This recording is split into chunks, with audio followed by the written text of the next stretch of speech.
off warm and fuzzy orbs, and they're here to serve man, and they can read your mind and talk to you telepathically. You have that right to believe whatever you want. Seriously, I'm not going to make fun of you because you know what? Maybe it's true. Hell, I don't know. You just haven't come across them kind yet. That's all. But here's the other thing. Bad enough listening to my wife snore all night. I tell you that. You know what I have found in this? People that have been abducted. It comes to a point where they cross the line. Some of them, I think they got the Stockholm syndrome because it's like this. I've had one guy say in a big group that he owned, saying, these aliens have empathy. That's why they erased my brain so I wouldn't have all these bad memories. They erased your brain to cover their tracks because they abducted you out of your room unwillingly, did a lot of jiggy stuff with you, and then return you and erase your brain. I mean, listen. That's not empathy. That's called covering your tracks. I mean, if I did the same thing that they did, they'd throw the book at me and lock the key and say, see ya. Yeah, you get 200 years in prison, then some. And these people, how can I say this? I mean, I got pictures on my computer of people that have been abducted, and the same thing like mutilation of cattle done with humans, like in South America. I've got the same thing. Yeah, I've got the same thing. That stuff, you can't unsee that stuff, Gary.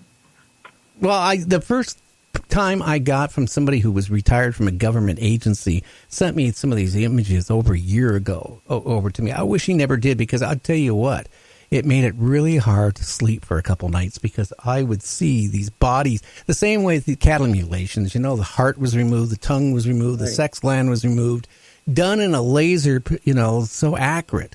Again, here's somebody in Argentina, South America, whoever, in the rainforest, and the same thing's done with them. Now, come on. Do that government have the technology to go way out in the jungle and take people and do this and just leave them there? No, I think people are being abducted.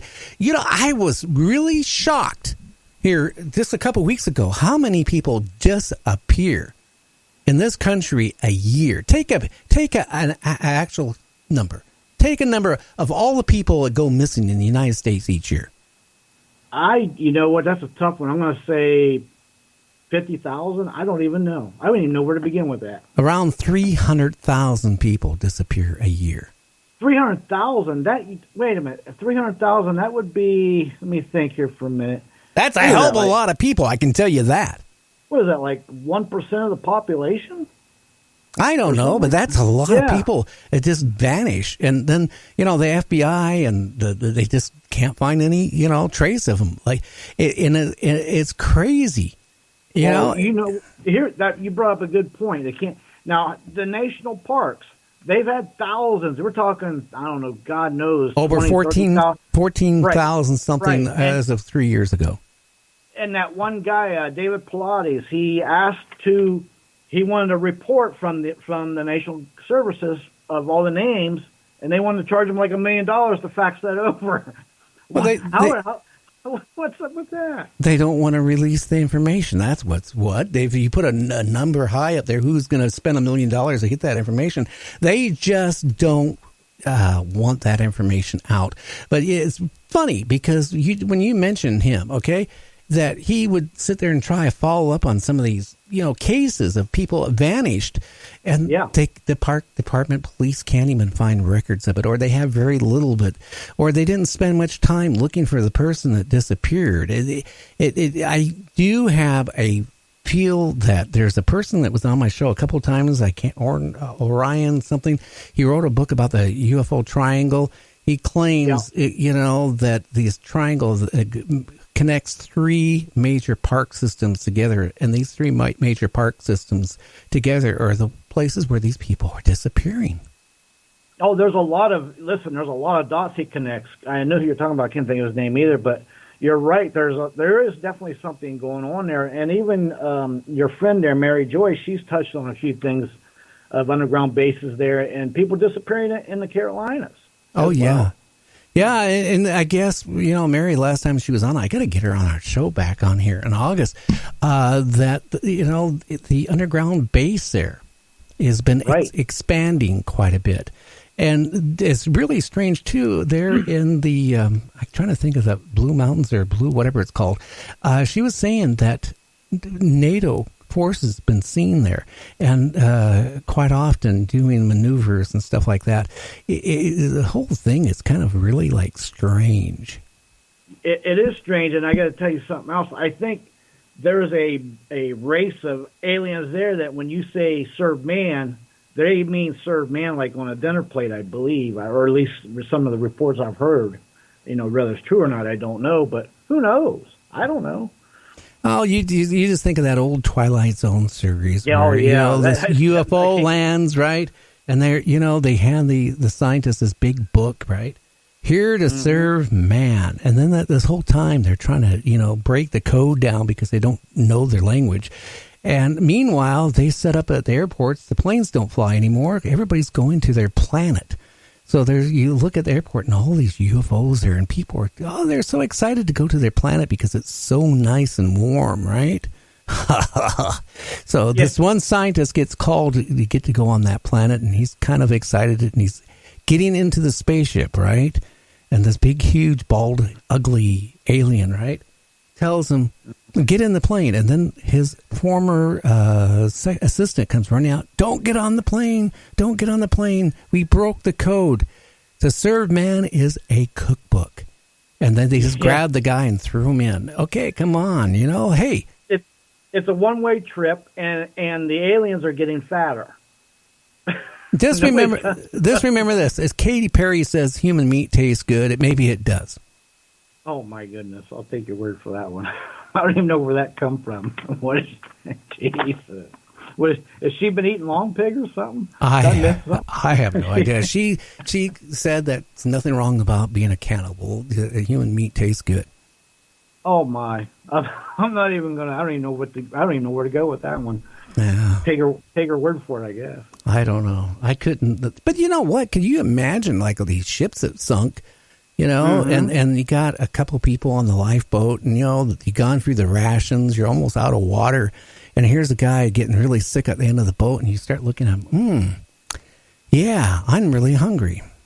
That's when you're sitting in the boat and you feel like there's eyes on you, and you've been kind of like picked drained out. and everybody's looking at you like like the cartoons. They got the little thing in their up above their head like a fried chicken or a roast chicken. They're looking at you. Jesus. Yeah, or could you imagine? Hey, no, we don't want to kill you right now because your meat will spoil. So we'll keep you alive long as possible, and just start off with your arm. Yeah. Oh, yeah. By the way, are you using your left arm today or tomorrow? Well, you don't need your legs. You're just sitting in the raft. There's dinner for tonight and tomorrow.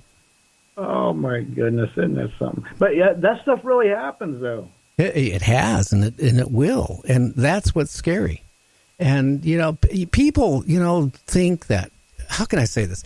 I want to touch a couple other subjects because we're just bullshitting here tonight. How can I say this? Flat world people. Oh, no. Okay. I come to conclusion you're totally wrong. The earth is not flat. It's shaped as an egg carton. That covers the mountains.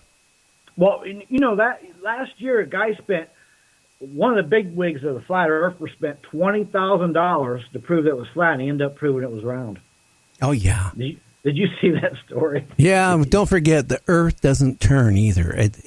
That anything you ever seen of NASA with the Earth rotating, it's all fake. The Earth doesn't. The Earth doesn't turn. You know that. I know it now. Yeah.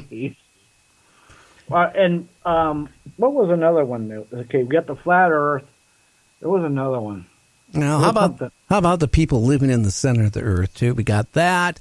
I'm more. You know what? I am so more concerned about our government not realizing or admitting climate changes because it's going on fast and it's going crazy. It's going rampant. Well, the thing is, it doesn't take very much ice to melt on either of the poles for the ocean levels to go up. And the thing is, if our Earth's temperature is regulated by our ocean currents, and if those get affected in any way, or the Earth's overall temperature just goes up 4 or 5 degrees. That don't seem like much as an average, but that could spell disaster in many ways. Many ways. Oh, yeah. And I was reading in the news last week, since I was confined in bed yet, that there's another big ice shelf that's about ready to, do its own thing. And if that does that, I don't buy any property in Florida. Don't buy any property in Florida or North Carolina or anywhere near, unless you want water front home and get a houseboat or something. A lot of things are going, and the magnetic field is shifting so fast. So everything is going on right now. It seems like it's kind of like going tenfold. But I guess some of it was going to happen anyway. But, some of it's our own fault. Well, what about the Arctic, the hole in the Arctic, or some kind of anomaly or something that was discovered there? Then they just kind of like hushed it up or threw some other stuff at us to distract us or something. You know what I'm talking about? Oh, yeah. Hey, have you also seen where they've been finding these prehistoric horns and all these tusks from, prehistoric animals in Russia popping through the thermal, permafrost, yeah. Yeah, that is scary because you know what? What diseases could be coming out of that eventually? You know what else? Not just diseases. God knows what kind of living little animal or something that could still be come back to life. Listen, that could be all kind of trouble you're unleashing there. You're right. You're right. I'd be more scared about some type of organism that lived, 40,000, 60, 100,000, 200,000 years ago, that has been frozen and, covered and been confined, all of a sudden being exposed and then getting into the air currents and circulating. I mean, some type of disease we'd have no defense for. Well, how about this scenario? What if one of them organisms that's been frozen for all this time was one of them that was responsible for wiping out most of the population of living animals and beings on this planet, and now it's stalled back out? Oh, how about that one? Well, I don't think our systems would adapt very fast to, that's scary. There's so many things going on, and people are worried about little things. I mean, I would think right now, and I'm not getting political, but I really think, I think what we need, okay, aliens, if any alien race is listening to my show, if you decide to vaporize anything or remove an area and take it to your planet for your kids to play with, start off with Washington, D.C. Oh, my goodness. And if the cannibal aliens come down on our planet, I can tell you the fastest way to kill them off faster than 1, 2, 3. Let them invade Washington, D.C. and eat the brains of politicians. They will starve to death. Guaranteed.